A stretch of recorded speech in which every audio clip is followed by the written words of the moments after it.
Ça fait maintenant plus d'un mois que je suis en quarantaine. J'ai encore du mucus dans la gorge qui est porté à descendre un peu. Euh, quoi dire? J'aurais plein de choses à dire et je pense que vous aussi. Mais je trouve ça plate qu'il y a trop de gens qui ne connaissent pas l'infection et la contamination et qui disent un peu n'importe quoi sur les réseaux sociaux. On dirait qu'absolument tout le monde veut y mettre son mot actuellement. Tout le monde veut faire ses consignes, tout le monde veut bosser tout le monde veut runner tout le monde veut dire quoi faire à tout le monde. Je me plains pas de ma propre situation, mais je pense aux autres qui sont actuellement dans ma situation, puis je me dis, puis aux répercussions aussi, à la pandémie actuelle. J'ai une formation en contamination et infection. Je connais la propagation des virus de la grippe, de tous les types de grippe, comment ça fonctionne. Je le vois, je le visualise dans ma tête. Ce n'est pas du tout un brouillon dans ma tête. C'est quelque chose de très clair que je comprends absolument très bien.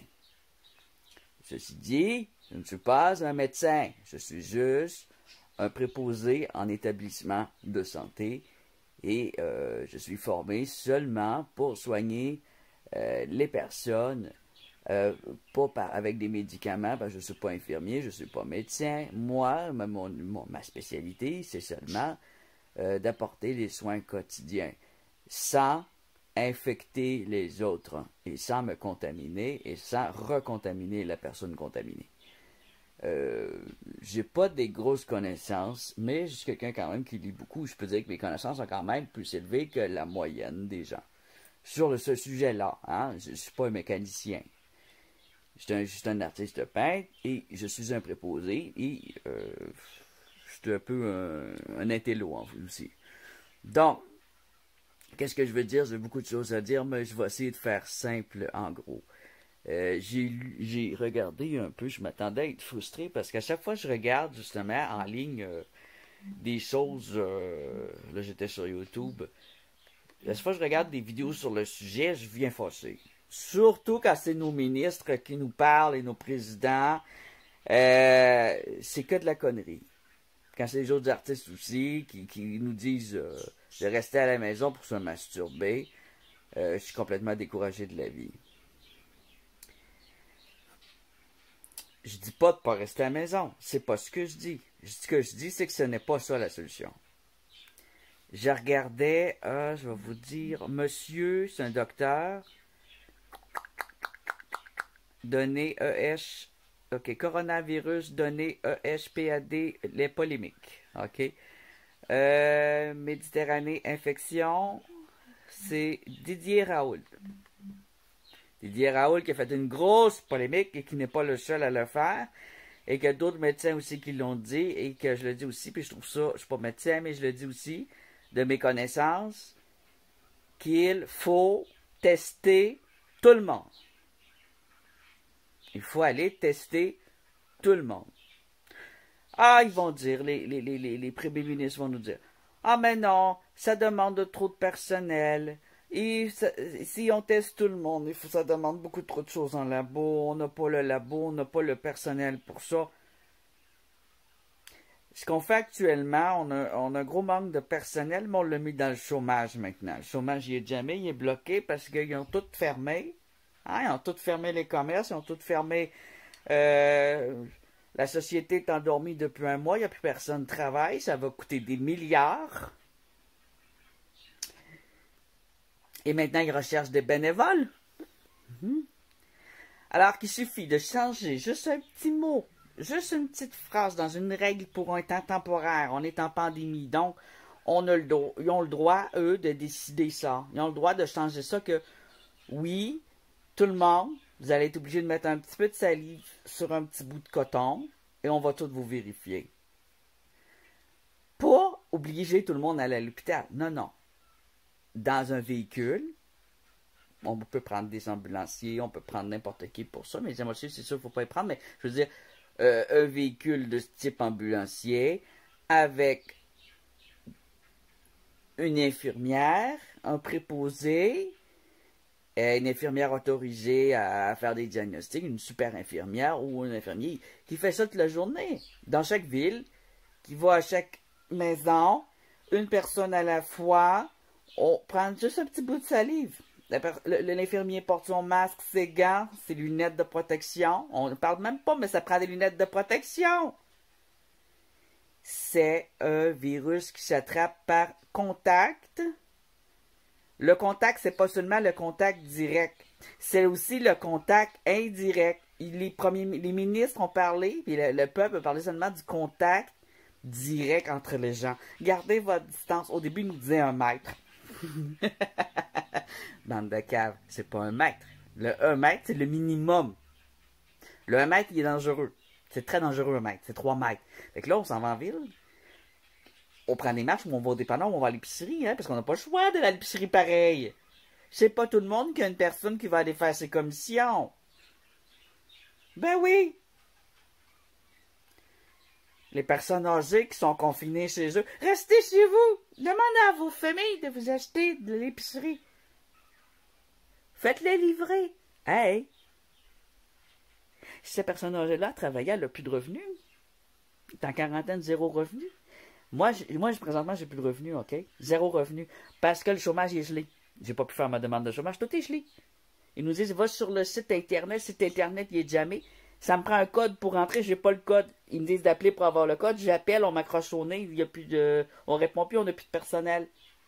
Ils n'ont plus de personnel parce que tout le monde est tombé sur le chômage d'un coup. Ils n'y arrivent pas. Donc, on a 0 revenu toute la gang depuis 1 mois. On est dans le trou financier. On n'a pas de quoi se nourrir. C'est la panique, c'est le découragement, la dépression. Je vous jure, je niaise pas. Les gens sont découragés, ils sont fatigués, ils ont peur. Alors que il suffit, à la base, il aurait fallu fermer les frontières tout de suite. Ça n'a pas été fait de nulle part. Quel pays qui a fermé ses frontières tout de suite? Avec la Chine? Aucun. On ferme les frontières avec la Chine, mais aussi avec le monde. Pourquoi qu'il aurait fallu arrêter les voyages? Parce qu'un Chinois ou une personne qui a été en Chine peut voyager ensuite aux États-Unis pour affaires, ensuite en France, ensuite... Alors si tu fermes juste la Chine, c'est pas suffisant. C'est ça, là. Je suis vraiment très fâché. Je suis vraiment à... Puis je vais... C'est ça. Je suis très fâché. Donc, je fais cette vidéo-là parce qu'il faut que ça sorte. Parce qu'il n'y a pas assez de personnes qui en parlent. Toutes les ministres, ils se disent « Ah, c'est pas de notre faute, on a fait notre possible. Ah, c'est de la faute de la Chine maintenant. Hein? » On voit ça partout. Tout le monde, les peuples, les citoyens, c'est la faute des Chinois. Voyelle, c'est pas de la faute des Chinois. C'est de la faute des ministres qui sont au pouvoir, qui n'ont pas fermé les aéroports. Premièrement, qu'est-ce qu'il aurait dû faire? Puis je suis même pas ministre, je suis même pas médecin, je suis même pas un spécialiste, puis je le sais qu'est-ce qu'il faut faire. J'ai quand même un bon QI, hein? Ça me donne des chances, mais il n'y a pas juste le QI qui compte dans la vie, c'est la connaissance de la contamination. Alors il a fallu qu'une personne qui aurait eu connaissance de la contamination aurait dit, là, vous allez faire ça. Lors des médecins aurait dû dire, vous allez faire ça, et le ministre aurait dû écouter le médecin. En cas de pandémie, il faudrait que ce soit les médecins et les spécialistes qui décident et non les ministres. Un peu comme quand on fait un état militaire, là, il a fallu que ce soit un état médical. Donc, qu'est-ce qu'il aurait fallu faire? Fermer les aéroports tout de suite. On s'en calisse de ton voyage, tu fermes les aéroports. Quand ils ont dit retour des Canadiens au pays, drette là, obéis. C'est un ordre. T'écoutes pas ton ordre, prison. Pas plus compliqué que ça. Ou une amende de malade. Comme ça va payer soins par après, ça va être payé test. OK? Une fois arrivé, retour au Canada, quarantaine. Quarantaine, c'est 40 jours, hein? C'est pas 2 semaines. Ben bon, 2 semaines, mais avec test de salive, test de tout. Au bout de 2 semaines, ça peut apparaître. Des fois, ça apparaît pas. Puis le pouf, ça apparaît. Au bout de 2 semaines, tu restes 2 semaines enfermé. OK? Ils l'ont fait en Chine. Ils ont dit, oh, c'est terrible, je suis enfermé en Chine. Il y a des Maurice comme une prison. Regarde, arrête tes émotions, là. Pense aux autres. Ton nombril, là, on s'en calisse. OK? C'est comme moi, ici, ça va. Je suis enfermé. Tout va mal. J'ai même pas mes médicaments, là. j'ai pas de revenus, j'ai même plus de quoi me payer mes médicaments, mais c'est pas mon nombril qui compte, c'est le monde actuel. Et j'ai pas fini de dire l'histoire que je veux vous dire. C'est que, ensuite, après avoir fermé les aéroports, tout voyageur, et ceux aussi qui ont voyagé, obligation d'aller vous faire tester en laboratoire d'ici une semaine, immédiatement. Les noms, on les ressort de l'ordinateur des aéroports. Si tu ne te présentes pas, police. C'est plate, mais c'est ça. C'est sérieux. C'est un sujet très sérieux, la pandémie. Pandémie, c'est une guerre contre un virus. Alors tout le monde, il n'y a pas à paniquer, il faut juste écouter, c'est pour le bien du peuple. Tu le dis, c'est pour le bien du peuple. C'est pas qu'on veut te punir, c'est que c'est très important. Si tu ne viens pas, on va venir chez vous te tester avec le labo, que je vous dis, le labo ambulant. Alors ensuite, qu'est-ce qu'on fait?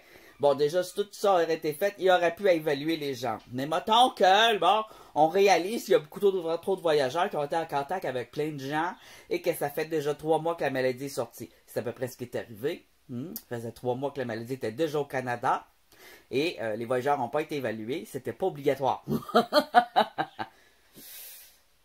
Ouais, c'était pas obligatoire. Ensuite, ils ont voulu évaluer seulement les gens qui avaient voyagé ou ceux qui avaient été en contact direct. Voilà pourquoi je vous parlais du contact direct tantôt. Le virus ne s'attrape pas seulement par contact direct. Il s'attrape par contact indirect. Alors, ils ont évalué juste les membres de la famille. Ouais, réveille. Quand un voyageur infecté sort de...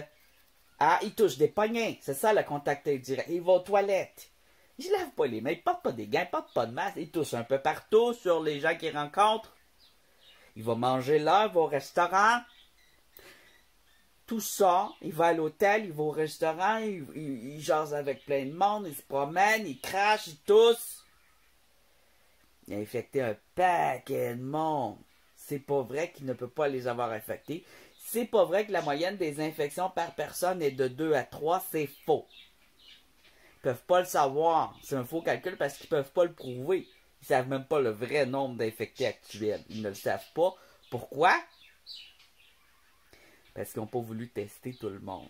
Et là, actuellement, ils ont dit, OK, ça fait environ 2 semaines, ils ont dit, au bout de 3 semaines, là, ils ont obligé les voyageurs à se faire tester. Et ensuite, ils ont commencé à avoir des laboratoires pour tester les citoyens qui n'ont pas voyagé aussi. Sauf que, pour pouvoir y aller, il fallait que tu dises que tu avais été en contact avec un... Moi, j'ai appelé. J'ai appelé parce que ça fait un mois que j'ai des symptômes. Tous les symptômes du coronavirus, je les avais tous. OK? Il me demande, tu sais que tu es en contact direct avec un voyageur. Moi, je suis cash. Je réponds, j'ai dit, probablement. Mais as-tu connaissance d'avoir été... Regarde, j'étais serveur. Il y en a des touristes dans les restaurants. Il y en a partout des touristes. Il y en a partout des voyageurs.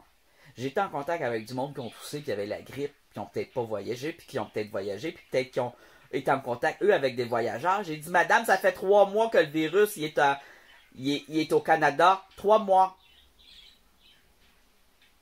Ça prend 2 semaines. Et parfois moins, pour qu'il te touche. 2 semaines là, 2 semaines. En 3 mois, il y a comment 2 semaines? 1, 2, 3, 4, 1 mois. Attends, 2 semaines, 2, 1, 2, 3, 4, 5, 6. Ça fait 6 transferts d'une personne à l'autre. 6 générations, excusez. 6 générations de virus. 6 générations. 6 infections possibles de génération. Et encore, c'est bien plus que ça. C'est un effet boule de neige. C'est plus que ça, là. Ça, c'est un minimum. Si tu vois juste une personne toutes les 2 semaines, c'est pas même ça se passe.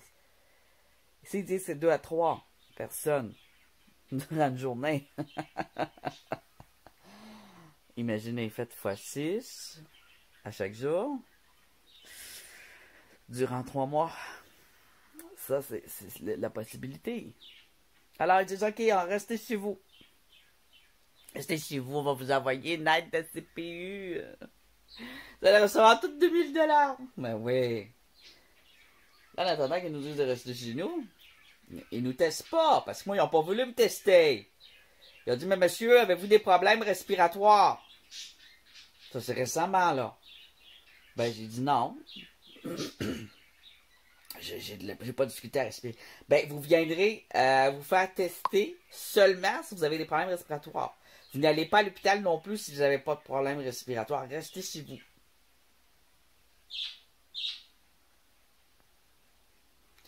Donc, on reste enfermé chez nous sans problème respiratoire. Puis ils nous disent, si vous êtes avec une famille, restez dans une chambre. Là, faut que tu restes enfermé un mois. Voyons donc. Qui va faire ça, rester enfermé réellement un mois sans sortir, sans voir personne, sans se nourrir, sans avoir aucun besoin? Il y a des personnes seules, il y a des sans-abri, il y a des personnes sans revenus, il y a des personnes qui vivent dans des familles nombreuses. Non, ça marche pas, ça. Ça va fâcher les gens, ça les rend fous, ça les rend sans dépression, vous allez avoir encore plus de malades. Ça rend malade ou tu restes enfermé. Ça cause des suicides. Mais personne qui reste enfermée, personne ne peut la contacter, ils ont toute peur d'elle, t'as la grippe, tu ne veux même pas sortir. Si tu portes un masque, tu te fais montrer du doigt parce que c'est un masque, tu peux pas sortir. Si on te voit sortir avec un masque, ils vont t'attaquer. Je peux pas mettre un masque à l'eau dépanneur. Là, je suis chanceux, j'ai plus de symptômes. Mais, si j'aurais le coronavirus, je peux pas le savoir. Si j'aurais le coronavirus, même si j'ai pas de symptômes, je peux le donner aux autres. Mais comment qu'une personne peut le savoir? On peut avoir le coronavirus sans avoir de symptômes. C'est prouvé, c'est été dit, c'est fait. En Chine, ils ont vu des gens qui ont voyagé qui ont le coronavirus. Qui sont restés justement dans la bâtiment, je vous dis, avec des barreaux, là. Ils sont restés en quarantaine. Le barreau, ça n'a pas d'importance. C'est qu'ils ont pris un bâtiment qui était fait, qui fitait pour ça. Les barreaux, on s'en fout, là. C'est une protection pour les fenêtres, les barreaux. Imaginez-vous, que nous, au Canada, et dans d'autres pays, on ne l'a pas fait. Hein? Ils sont responsables de la mort de plein de gens. Hein? Transport entre États-Unis et Canada, ça s'est fait en sacrament. Là, nous, au Canada, on dit qu'on a 18 000 infectés. 8 000, je sais plus. C'est même pas un chiffre valide. Hein. C'est pas un chiffre valide parce qu'on n'a pas évalué chaque personne. Étant donné qu'on sait qu'une personne qui a le virus n'a pas nécessairement des symptômes et qu'on nous dit de rester à la maison si on a des symptômes, mais sinon, tu peux rester chez vous, tu continues à travailler si tu travailles en industrie ou continue à travailler, puis alors les gens sont laissés tous à eux-mêmes, même les entreprises, je vous dirais, qui continuent à travailler parce que c'est des besoins vitaux. Les petites caissières, je les trouve bien courageuses. Parce qu'au début, il n'y avait aucune donnée pour se protéger. Puis je trouvais ça malheureux qu'ils touchent des crayons, qu'ils touchent les machines Interact. Tout ce qu'ils nous disaient, c'est que l'argent était infecté. Mais et ta machine Interact?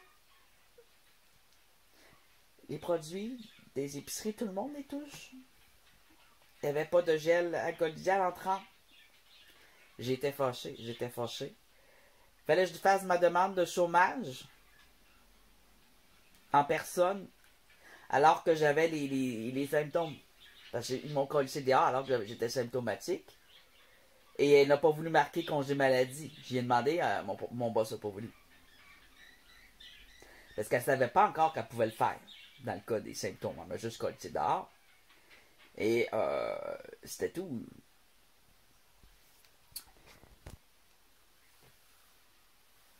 Alors tout ça, ça n'a pas été pensé, ça a été fait tout croche. Je me demande comment ça se fait que, étant donné qu'on a eu plusieurs pandémies dans l'histoire et d'épidémies, pourquoi qu'on n'a pas, dans un pays déjà, dans tous les pays, pourquoi les pays n'ont pas un dossier qui indique une marche à suivre en cas d'épidémie dans le pays. Quelle est la marche à suivre pour tout le monde, pour le gouvernement? Quels sont les ordres à donner aux entreprises? Quels sont les ordres à donner aux aéroports, aux hôpitaux? Alors, c'est ce qu'il va falloir faire actuellement. Il faut absolument le faire et le mettre en œuvre. Pour l'instant, c'est un gros... c'est n'importe quoi. Ils font n'importe quoi, n'importe comment. Et on décide ça, on décide ça, on décide ça après avoir discuté entre nous. C'est comme des petits enfants qui jouent avec des plats de plastine puis des blocs Lego puis qui prennent des décisions en utilisant leurs connaissances à eux. Mais c'est pas de même que ça fonctionne. Il faut vraiment que ça soit étudié sérieusement avec des médecins. Avec des épidémologues, des épidémologues, hein, c'est ça? Avec ces scientifiques-là. Les experts en épidémiologie. Les experts en infection et en contamination, on a plusieurs, on a des spécialisés là-dedans. C'est eux qui doivent être écoutés à ce moment-là. Qui les a écoutés? Pas avec un médecin ordinaire, là. Parce qu'il y a des médecins ordinaires, des fois, qui sont trop dans leur bureau, qui ont déjà travaillé en médecine, puis on dirait que ça fait tellement longtemps qu'ils sont dans les paperasses des bureaux qu'ils n'ont plus la notion de ce que c'est que gouttelette. Hein? On appelle ça contamination par gouttelette et contact. C'est le vrai terme utilisé pour les infirmiers et les préposés. Contamination par gouttelette et contact. On a des vecteurs, des véhicules. Un véhicule, là, c'est de celui qui l'a sur lui. Mais s'il touche son chien, là, avec ses mains pleines de bave, là, le chien, il devient propagateur de cette maladie-là quand Claude vient le flatter. C'est un exemple. Alors, juste ça, en comprenant bien le système d'infection par gouttelette et contact, contact, ce n'est pas contact direct, c'est direct et indirect, et ce n'est pas vrai que le indirect ne s'attrape pas, c'est justement ça le problème, c'est que ça n'a pas été pris au sérieux l'indirect. Dans le cas du coronavirus, le virus survit jusqu'à 6 jours sur une surface humide. 6 jours. Sur l'acier inoxydable, il vit très longtemps aussi. Je ne sais plus combien d'heures et de jours. C'est épouvantable.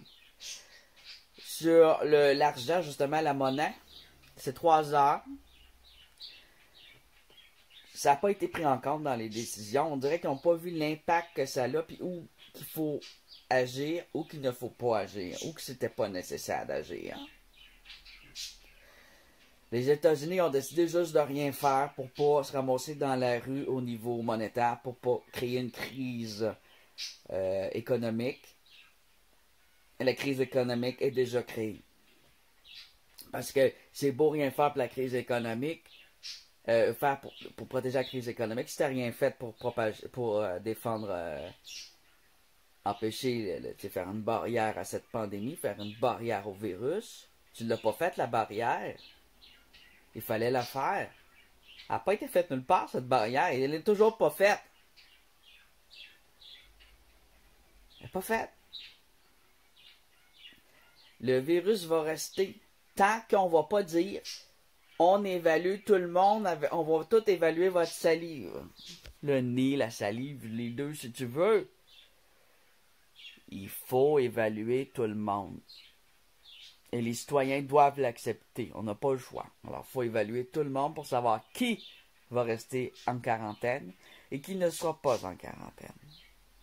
Ah, oui, vous comprenez? Alors, c'est à partir de là que l'économie ne serait pas arrêtée.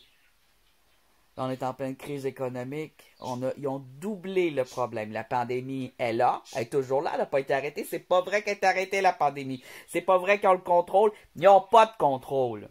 Le président du Canada arrête pas de se vanter et de dire à tout le monde, on a le contrôle de la situation. Tu l'as pas, le contrôle de la situation. Tu fais semblant de l'avoir parce que tu n'as pas évalué les gens encore. Les citoyens ne sont même pas évalués. Tes chiffres sont pas vrais. On a peut-être bien 100 000 infectés. On ne le sait pas. Ils ne le savent pas combien qu'on a infectés. Ils n'ont pas évalué. On sait qu'il n'y a pas de symptômes nécessairement. Il évalue pas les gens qui ont des grippes, il évalue pas les gens qui toussent, il évalue seulement les gens qui sont en train de crever, ceux qui ont de la misère à respirer, donc qui sont en danger de mort. Si t'es pas en danger de mort, on te teste pas. Je sais pas, il n'y a pas de logique là-dedans. Moi, je vois de la grosse paresse, puis un je m'en foutisme, puis surtout un souci de l'orgueil, de l'image que tu représentes, parce que si tout le monde voit que le Canada a, par exemple, 100 000 infectés, ils vont avoir honte. Alors, ils attendent de voir que les gens guérissent. Ils savent que ça prend 2 à 3 semaines pour guérir. Au bout de 2-3 semaines, ils vont commencer à évaluer. Ils vont dire, ah ben, ils ont dû être guéris depuis ce temps-là, en faisant quarantaine. Maintenant, ils ont resté en quarantaine, ils sont peut-être guéris. Là, peut-être qu'on va les évaluer. Oh, ils ont peut-être ralenti l'infection. Ils ont peut-être ralenti, mais ils ne l'ont pas en contrôle. C'est faux. C'est faux. Mais pour l'instant, je trouve pas qu'elle ralentit. Mais c'est sûr qu'il n'avait rien fait. Ça n'aurait pas fait une courbe qui monte. Ça aurait fait un pic de malade, comme on a vu à certains endroits. Ça fiou! Parce qu'ils n'ont rien fait. Là, en mettant tout le monde en quarantaine, en fermant tous les magasins, tous les services non obligatoires qui mettent en contact les gens, ça fait ça, mais ça continue à monter, vous comprenez? Et il y a des morts. Le gouvernement est responsable de ces morts-là. Il est responsable parce qu'il a gardé les aéroports ouverts, parce qu'il n'a pas oublié forcer les gens à se faire mettre en quarantaine. Parce que lui, eux autres, même, c'est des voyageurs, c'est des gens gâtés qui n'ont pas conscience des impacts sur les autres. Si tu as le souci toi-même des impacts sur les autres, tu l'obliges aux autres, tu sais que c'est nécessaire, tu sais qu'ils n'ont pas le choix. Tu sais qu'on n'a pas le choix. En tant qu'être humain, on n'a pas le choix pour les autres êtres humains d'agir. Le virus va toujours rester parce qu'il est bien ancré. Il y a plein de gens qui ont le virus très longtemps qui ne guérissent pas. Il y a plein de gens qui ont le virus actuellement et qui n'ont aucun symptôme et qui vont très bien. Oui, ça arrive. Le virus peut être dans ton sang pendant des mois, dormir là. Je suis prêt à mettre ma main au feu que ça se peut dans ce cas du virus-là, qu'on va le découvrir un peu plus tard. Parce qu'on voit qu'il y a très peu de gens qui sont guéris par rapport aux gens qui ont la maladie dans le monde. Vous voyez, il y a 1 million de gens qui ont la maladie, qui ont été évalués, qui ont été testés, hein, qui ont la maladie confirmée. Les non confirmés ne sont pas dans la liste. On ne sait pas les non confirmés. C'est juste une suspicion, les non confirmés. Alors, on a au-dessus d'1 million de gens confirmés à la maladie. On a à peu près 80 000 qui sont morts, qui ont décédé de la maladie. C'est comme une purge des personnes âgées, hein, je trouve ça assez horrible. Hein. Et on a... Je dis pas que c'est une purge des personnes âgées, je dis c'est comme ça. Ça me donne un feeling très négatif par rapport à ça. Je me sens mal là-dedans de voir toutes les personnes âgées. Ils sont tellement dépourvus, je trouve ça épouvantable. Ils n'ont pas de masque, ils n'ont pas de gants, ils n'ont pas d'aide humanitaire. Toutes les personnes âgées, justement, cette petite vanette qui vient évaluer tout le monde, devrait avoir avec elle une petite boîte de gants, une petite boîte de masques. Ils n'ont pas pensé ça sur le coup, eux autres. Ils n'ont pas pensé qu'il faudrait en faire. Il faudrait peut-être en faire plus, de demander à des entreprises, ben là, vous allez nous faire du gel, là, vous allez nous faire... Ils l'ont fait plus tard. Ils l'ont fait juste quand les États-Unis ont dit, ben là, nous, on est en crise, on n'a plus de masques, on n'a plus rien, parce qu'ils ont vraiment un gros manque de masques là-bas, c'est épouvantable. Les infirmiers et les médecins aux États-Unis n'ont même pas de masques ni de gants. Ils infectent leurs propres patients. Oui, ils se lavent les mains, mais je peux vous dire, moi-même, pour avoir travaillé là-dedans, pas longtemps, d'avoir été stagiaire là-dedans, que la plupart n'ont même pas la notion de contact, gouttelette, de bain, qui ont passé le cours, mais qui comprennent pas. Qui comprennent toujours pas comment ça se... Ils vont paniquer pour une affaire, puis ils paniquent pas pour un autre. Moi-même, j'ai déjà fait paniquer, puis je dis, hey, c'est un contact. C'est même pas gouttelette, c'est un contact physique, tu me chicanes parce que j'ai pas de masque. C'est un contact. La personne a la diarrhée. J'ai pas besoin d'un masque pour une diarrhée, elle va pas me chier d'en face. J'y apporte son déjeuner, je suis reparti. Mais avant de sortir, j'avais une camisole, j'avais des gants, j'ai tout jeté, je suis sorti, elle a dit, t'as pas de masque! Contact physique, c'est pas par la bouche, je l'ai pas frenché, calice. C'est une gastro. Donc, un contact gastro, c'est avec les excréments. Il a fallu que je m'astine avec des supposés supérieurs, là, parce que la fille était même pas infirmière, mais elle avait un pouvoir sur les autres. Fait que c'est des gens comme ça qui mettent en danger tout le monde. Alors, si on va aux États-Unis, on va à l'hôpital, il n'y a personne à des gants, personne n'a de masque parce qu'ils n'ont pas. Ils n'ont plus. Imaginez. Les possibilités de se mettre en contamination sont immenses. Vous n'avez même pas C'est pas parce qu'ils vont se laver les mains qu'ils ne peuvent pas infecter. Faut qu'ils mettent des blouses. Ils n'ont pas de blouses. En France, j'ai vu, vous n'avez pas les blouses jaunes, là, les vrais. Ils ont des petites crises de filets de marde offerts par le gouvernement. Tabarnak. Qu'est-ce que vous faites là? Mettez-vous des vraies blouses? C'est quoi ce filet-là? Pourquoi vous mettez des filets? C'est pas une chemise? Mets-la à l'envers. N'importe quelle chemise. Qui couvre jusqu'ici, là. Mettez une chemise à l'envers. Les cheveux. J'ai vu des aides-soignants qui ont même pas les cheveux attachés puis qui ont les cheveux longs, calice. Que les cheveux retombent d'en face de même. Ben long, ça va jusqu'ici. Quand elle se penche sur toi pour te soigner, la préposée, là, ou l'infirmière, là, ses cheveux vont sur ta bouche. Puis là, elle se penche sur un autre.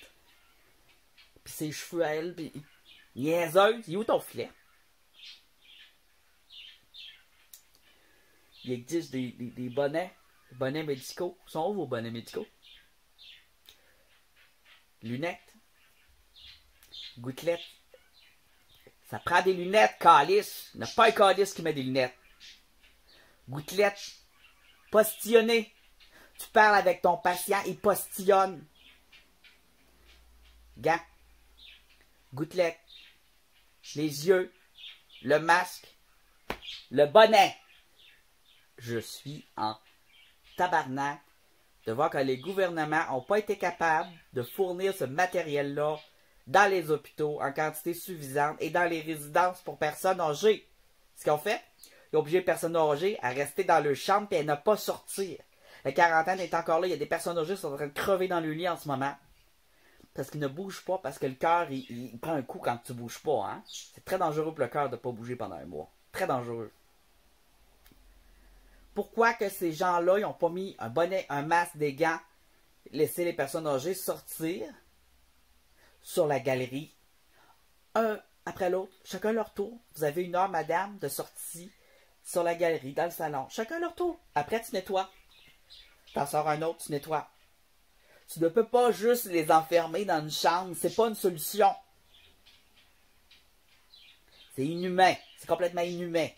Alors, quand on a des connaissances, où sont les directives pour les résidences de personnes âgées? Où ils sont? Il n'y en a pas! Tout le monde est laissé à eux-mêmes. Il n'y a pas de directive vraiment à part « Lavez vos mains » avec des petites chansons stupides. Moi, je suis plus capable de les entendre, ces crises de chansons-là. Je sais pas pour vous, là. Mais je suis allé qu'on me dise de me laver les mains. Elle le sait, Calice. Elle le sait. C'est pas ça. Ça prend des explications, ça prend des directives. Une feuille avec une liste de directives détaillées. Très détaillées. Puis ça prend du matériel. Il est où le matériel? J'aimerais ça que tous les présidents du monde, là, puis l'ONU, là, arrêtent de se fourrer son doigt dans le cul pis de s'auto-congratuler. Hein? Donc, si chaque personne était évaluée par sa salive, avec un petit coton-tige, on évalue. On a ton dossier, ton nom, ton adresse. OK? Tu restes chez vous tant qu'on n'a pas le résultat. Sortez-les là-bas. Mettez-les sur ce sujet-là. OK? C'est une urgence. C'est pas si long que ça à l'évaluer. Il veut juste voir avec un microscope. Là, tiens, on la voit, le virus. Ah, il est là. Tu prends juste un calice de microscope pour voir ça. OK? Ah, là, il prend un dossier. Il faut aller dans le labo habituel. Non, non. Vanette devient labo. Labo direct dans Vanette. Ton microscope, il est dans ta calice de Vanette. Je t'ai enseigné à quoi qu'il ressemblait le coronavirus, là, pis c'est ça. Trompe-toi pas. T'as ta photo, t'as une directive, t'as une instruction spéciale pour ça, offerte par un spécialiste que je disais tantôt en virus, là, le spécialiste de tout ça. Lui, il donne une photo, puis il dit, garde, t'as un cours express, là, qu'on le fasse en ligne, il n'y a pas de problème, on fait un cours en ligne express à vidéoconférence. Tu vas voir, ça, c'est le virus. Tu le reconnais, tu prends le microscope, tu regardes, ok, tu regardes au petit bout de salive. Oh! Ça se fait droit là. Comme ça. Pas besoin d'attendre 3 heures, pas besoin d'attendre 3 jours, pas besoin d'attendre 1 million d'années. Ok? Oh, madame, vous avez le virus. Restez là. On va revenir dans 3 semaines. 3 semaines, vous n'avez rien de revenir avant ça. Et on va vous réévaluer. Rentrez en contact avec personne, vous êtes dorénavant en quarantaine. Quarantaine, c'est 40 jours, hein, qu'on dit. Alors, l'idéal, c'est d'arrêter 40 jours. Pas avant 3 semaines, en tout cas. C'est une perte de temps, perte d'argent, perte de déplacement, perte de... Vous comprenez? Alors, ça, c'est la solution parce qu'ils n'ont rien foutu. Là, on est rendu là. Ça prend des gens qui vont venir chez tout le monde pour aller évaluer si on le calice de coronavirus. Parce que c'est ces gens-là qu'il faut définir. Toi, tu as le virus. OK. S'il y a une personne qui a le virus dans une maison, mais qui a une famille, il y a un qui a le virus. Toute la famille tombe en quarantaine. Je suis désolé, c'est toute la famille qui tombe en quarantaine. Il n'y a pas, toi, tu restes dans ta chambre, tu sors plus, puis les autres, non. Puis on ne peut pas les emmener à l'hôpital. Il y a trop de gens qui ont le virus actuellement. C'est impossible de les emmener à l'hôpital, à moins qu'il y ait un problème respiratoire. Là, oui. Mais pas de la manière que c'est fait actuellement. OK? Alors, si dans une maison, que sa famille ou pas s'en colle, si dans la même maison, il n'y a pas d'infectés, allez-y travailler. Vous avez le droit de travailler, on vous autorise à travailler. Dans un nouveau concept de travail, par exemple, dans un concept de travail qui va vous protéger et qui va vous permettre de protéger les autres. C'est qu'on va vous enseigner, vous allez avoir votre liste de directives, comment travailler dorénavant. OK? C'est pas compliqué à faire. C'est pas compliqué. Faut juste arrêter de se mettre le doigt dans l'anus, puis de se jouer sur le cul un peu, puis d'avancer, puis de dire oui, on le fait là, on le fait là. Et que ce soit des vrais spécialistes en infection, contamination. Il y en a plein des spécialistes, il y en a dans tous les hôpitaux, des spécialistes d'infection, contamination. C'est à eux de faire ça. De faire une belle liste. Et ici, il faut ajouter des choses dessus et l'améliorer. Il n'y a jamais rien qui n'est pas à changer. Il n'y a jamais rien qui n'est pas à améliorer surtout. Tout est prêt. Tout peut être amélioré dans la vie. La perfection, ça n'existe pas. Alors actuellement, on est très loin de la perfection. C'est des enfants de la maternelle qui jouent avec de la plastine avec des blocs Lego, là. Puis nous, on est les blocs Lego, puis la plastine, c'est le virus. Puis ils savent pas ce qu'ils font. C'est mon avis. Je pense qu'ils savent pas du tout ce qu'ils font. Il y a des bonnes solutions, il y a des bonnes décisions, il y a des gens qui ont fait des belles choses, mais il n'y a pas de concertation, il n'y a pas de plan. Le plan de ce qu'on va faire, l'établissement du plan n'a pas été fait, et ça prend d'autres petits plans pour les entreprises aussi. Alors ça a été fait à dernière minute, ça a été mal fait, c'est inefficace, et on voit les résultats actuellement dans le monde. Alors, qu'est-ce que je dis, moi, ces gouvernements-là? Vous êtes une bande de styles irresponsables. Voilà ce que j'en dis. Vous êtes des irresponsables. Puis moi, je suis écœuré de vous voir... j'ai écœuré de vous voir la face congratulée, puis vous êtes les premiers à prendre des prostituées chez vous, puis à contaminer les autres. Vous arrivez de voyage, puis à pas vouloir vous mettre en quarantaine et à vous frotter le nez comme ça en public. Vous n'êtes même pas en quarantaine vous-même. Fait qu'allez chier. Allez chier. Voilà. Faites votre travail comme il faut ou fermez-la.